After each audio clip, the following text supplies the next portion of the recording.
Hello আসসালামু আলাইকুম viewers, Natore village food and ব্লগসে আপনাদের সবাইকে স্বাগত।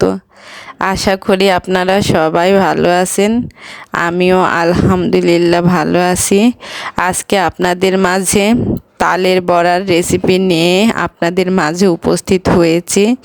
আমি এখানে চাউলের গুঁড়া নিয়ে নিয়েছি 2 কাপ মতো, আটা নিয়ে নিয়েছি 1 কাপ মতো, আর চিনি নিয়ে নিয়েছি 2 কাপ মতো।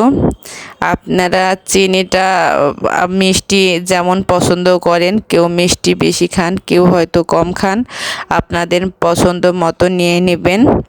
আমি এখানে তাল নিয়ে নিয়েছি একটা, আর নারিকেল নিয়ে নিয়েছি একটা। নারিকেলও আপনারা কম বেশি করতে পারেন, আমার কাছে নারিকেলটা বেশি হলে বেশি মজা হয়, এর জন্য আমি নারিকেলটা পুরোটাই দিয়ে দিয়েছি।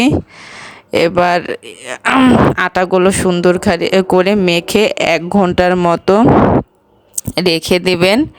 1 ঘন্টার মতো আটাটা মেখে রাখলেন আপনার চিনিটা সুন্দরভাবে গলে যায়, আর চিনিটা গললে পিঠাটা দেখতে অনেক সুন্দর হয়। চিনিটা না গললে পিঠার আপনার তালের বড়ার দেখতেও ভালো হয় না। আমি যেভাবে তালের বড়াটা বানাচ্ছি এভাবে ফলো করবেন, ইনশাল্লাহ আপনাদের তালের বড়া অনেক সুন্দর হবে। আমি তালের বড়া করার জন্য লোহার কড়াটা ইউজ করেছি। আমার কাছে মনে হয় ফ্রাই প্যানের চেয়ে পিঠা ভাজার জন্য লোহার কড়াটাই বেশি সুন্দর হয়। আমি এর জন্য লোহার কড়াটাই দিয়ে দিয়েছি, পিঠা ভাজতে দিয়েছি। আমি আমার পিঠা সুন্দরভাবে একটা একটা করে উল্টায় নিচ্ছি। আপনারা এইভাবে উল্টাবেন। আমার পিঠা দেখেন ফাটেনি, সুন্দর ভাজা হয়েছে, কালারটাও ভালো হয়েছে। আমার পিঠাগুলো ভাজা হয়ে গেছে। আপনারা এইভাবে বাসায় ট্রাই করবেন, আপনাদের পিঠাও এমন হবে, সুন্দর হবে।